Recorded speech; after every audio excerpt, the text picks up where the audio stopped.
विद्यार्थी मित्रों,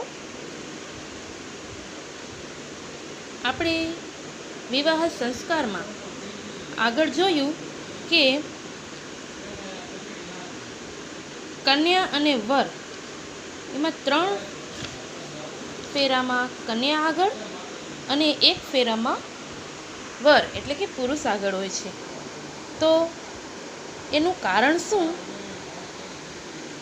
તો એનું કારણ જાણવા માટે યજમાનને પ્રશ્ન થાય છે। તો યજમાન કહે છે, ભગવાન મયા એતત શ્રુતમ યત ધર્મ અર્થ કામ અને મોક્ષ ચતુર્વિધ પુરુષાર્થા સંતિ તેસુ પ્રારંભિકેષુ ત્રિષુ કન્યાયાઃ નેતૃત્વ ભવતિ ચતુર્થે ચ મોક્ષ નામકે પુરુષાર્થે વરસ્ય ઇતિ। ભગવાન મયા એટલે કે મેં એતત એમ શ્રુતમ સાંભળ્યું છે। શ્રુતમ એટલે કે સાંભળ્યું છે। શ્રુતમ એક કૃદંત છે જેમાં તુમ પ્રત્યય લાગ્યું છે। શ્રુતમ એટલે કે સાંભળ્યું છે। મેં સાંભળ્યું છે કે ધર્મ અર્થ કામ અને મોક્ષ ચતુર્વિધ પુરુષાઃ સંતિ એટલે કે ધર્મ અર્થ કામ અને મોક્ષ આ 4 પ્રકારના પુરુષાર્થો છે। સંતિ એટલે કે છે। તેષુ પ્રારંભિકેષુ ત્રિષુ કન્યાયાઃ નેતૃત્વ ભવતી ચતુર્થે ચ મોક્ષ નામે કે પુરુષાર્થા વરસ્ય ઇતિ એટલે કે આ 4 પ્રકારના પુરુષાર્થો છે, જેમ કે ધર્મ અર્થ કામ અને મોક્ષ આ 4 પ્રકારના પુરુષાર્થોમાં તેષુ તેનામાં પ્રારંભિકેષુ એટલે કે શરૂઆતના, ત્રિષુ એટલે કે 3, કન્યાયાઃ એટલે કે કન્યાનું, કન્યાયાઃ એટલે તૃતીય વિભક્તિ એક વચનનું રૂપ છે કન્યાયાઃ, નેતૃત્વ ભવતી કન્યાનું નેતૃત્વ છે, ચતુર્થે એટલે કે ચોથામાં, મોક્ષ નામે કે પુરુષાર્થે વરસ્ય ઇતિ અને ચોથા પુરુષાર્થમાં એટલે ચોથો કયો પુરુષાર્થ? મોક્ષ, મોક્ષ નામના પુરુષાર્થમાં વરનું મહત્વ છે એટલે કે એનું નેતૃત્વ છે। ધર્મ અર્થ અને કામ આ 3 એવા પુરુષાર્થો છે જેમાં કન્યાનું નેતૃત્વ જોવા મળે છે અને અંતિમ મોક્ષમાં પુરુષાર્થમાં પુરુષનું નેતૃત્વ જોવા મળે છે। ત્યાર પછી આગળ પુરોહિત કહે છે, આમ એતદ અપી સત્યમ અસ્તિ સંધિ છે સત્યમ અસ્તિ।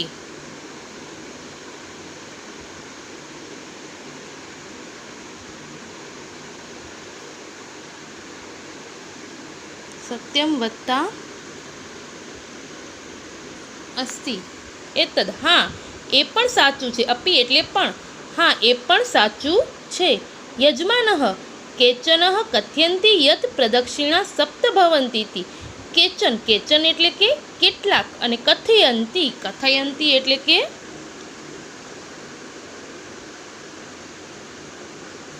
કથ ધાતુ છે જે 10મા ગણની ધાતુ છે, કહે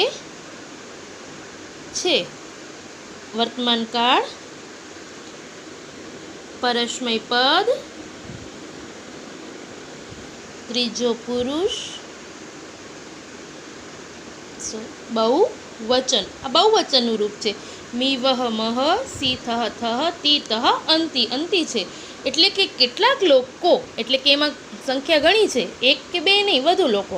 કેચન એટલે કેટલાક, કથયંતી એટલે કે કહે છે કે પ્રદક્ષિણા સપ્ત ભવંતી એટલે કેટલાક લોકો એમ કહે છે કે પ્રદક્ષિણા 7 હોય છે। સપ્તમ એટલે કે 7, સપ્ત એટલે 7। આપણે ઘણીવાર જોયું છે કે પ્રદક્ષિણા એમ કહે છે 7 ફેરા, આપણે ક્યારેક ટીવીમાં કે એવી રીતે જોયું છે કે 7 ફેરા, લગ્નમાં 7 ફેરા હોય છે, પણ આપણે 4 ફેરા વિશે અહીં જોયું। તો અહીં યજમાનને પ્રશ્ન થાય છે કે કેટલાક લોકો એમ કહે છે કે પ્રદક્ષિણીમાં 7 ફેરા હોય છે। તો પુરોહિત કહે છે, વિવાહ સંસ્કારે પ્રદક્ષિણા તુ ચતસ એવ ભવંતી। વિવાહ સંસ્કારે એટલે કે વિવાહ સંસ્કારમાં પ્રદક્ષિણા તો 4 જ હોય છે, એટલે કે જે પ્રદક્ષિણા હોય છે ચતશ 4 એવ એટલે કે જ, ભવતી એટલે કે 4 જ હોય છે। સપ્ત સંખ્યા તો સપ્તપદી નામે એકેન અન્યન વિધિના સહ સંબંધ અસ્તિ। સપ્ત સંખ્યા એટલે કે આ 7 સંખ્યા છે એ એક સપ્તપદી નામના એક અન્ય વિધિ સાથે સંબંધ છે। એટલે કે જે તમને આપણે ઘણીવાર સાંભળ્યું છે કે 7 ફેરા હોય છે, પણ 7 ફેરા નહીં. પણ અહીં પુરોહિત છે એ એને વધુ સમજાવતા કહે છે કે આ સપ્તપદી જે તમે સાંભળ્યું છે એ પણ લગ્નના વિધિ સાથે જ સંકળાયેલી છે. સપ્તપદી અહીં વાત કરે છે. સપ્તપદી નામના એક અન્ય વિધિ સહ એટલે કે સાથે સંબંધ અસ્તિ સંબંધ છે. યજમાન કહે છે કિમ ઇદમ સપ્તપદીતિ, તો કિમ ઇદમ શું છે આ સપ્તપદી. તો હવે યજમાનને વળી પ્રશ્ન છે કે 4 ફેરા એટલે પ્રદક્ષિણા વિશે સમજ્યા, તો હવે સપ્તપદી એ શું છે એને સમજાવતા પુરોહિત કહે છે સપ્તાનામ પદાનામ સમાહારઃ સપ્તપદી. આ સમાસ છે જે દ્વંદ્વ સમાસમાં આવે છે. જ્યારે સંખ્યાવાચક શબ્દ હોય ત્યારે સમાસ બને છે. સપ્તાનામ પદાનામ સમાહાર. ઇયમ સપ્તપદી વૈદિકસ્ય વિવાહ વિધિહે આત્મા. હવે શું કહે છે, તો એને સમજાવતા કહે છે કે 7 પગલાંનો સમૂહ, સપ્તાનામ 7 પદાનામ એટલે કે પગના 7 પગલાઓના સમૂહને સપ્તપદી કહે છે. ઇયમ એટલે કે આ, સપ્તપદી એટલે કે સપ્તપદી વૈદિકસ્ય વૈદિકસ્ય એટલે કે વૈદિકનો, કે આપણે કહીએ છીએ કે વિવાહ છે એ બહુ પ્રાચીન સમયથી ચાલી આવે છે. તો આ જે સપ્તપદી છે એ પણ એક વૈદિક પરંપરાથી એટલે કે વૈદિકનો વિવાહ વિધિની આત્મા છે. એના વિશે પણ વધુ સમજાવતા કહે છે યજમાન અસ્મિન વિધો કિમ ભવતી, તો કે આ વિધૌ એટલે વિધિમાં, કિમ એટલે કે શું, ભવતી એટલે કે થાય છે.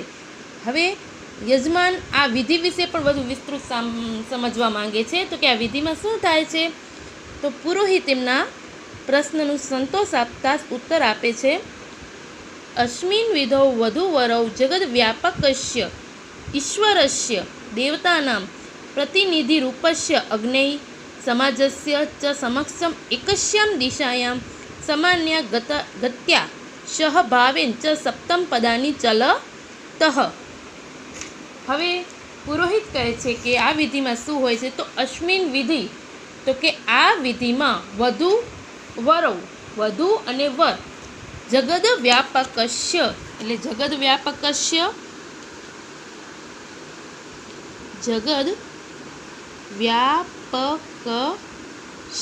જગદ એટલે કે જગત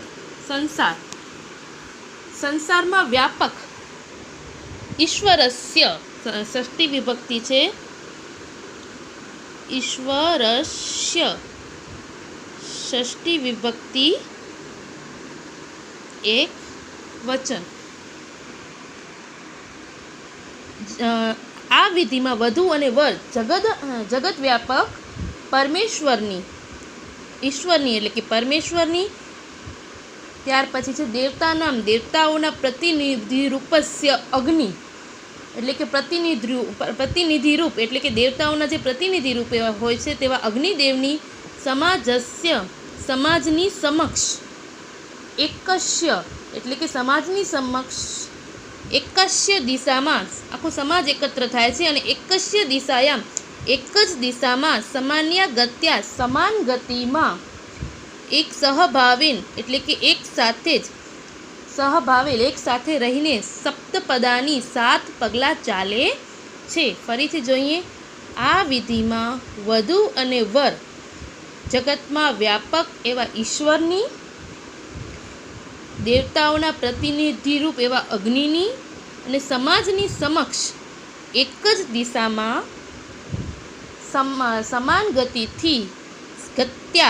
સમાન ગતિથી સાથે રહીને 7 પગલાં ચાલે છે. ચલતઃ વર્તમાનકાળનું રૂપ છે વિવહ મહ સીથ થ તીતઃ અંતિ. ત્રીજો પુરુષ ત્રિવચન. આપણે જાણીએ છીએ કે લગ્નવિધિ થાય, આપણે કોઈના લગ્નમાં ગયા છીએ તો આપણે જોઈએ છીએ એમાં ઈશ્વરને સાક્ષી માનીને તેમાં ઈશ્વરનું સ્થાન હોય.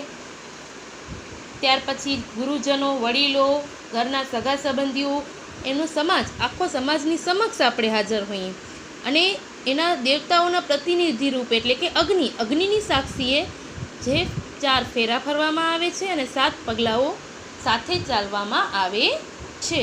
તો આવી વિધિ એટલે સપ્તપદીનું મહત્ત્વ એમણે બતાવ્યું છે. હવે આ સપ્તપદીનું મહત્ત્વ એટલે કે એનું તાત્પર્ય શું છે, શા માટે આવા 7 પગલાં લેવામાં આવે છે, તો એ સમજાવતા પુરોહિત વધુ આગળ ચર્ચા કરે છે.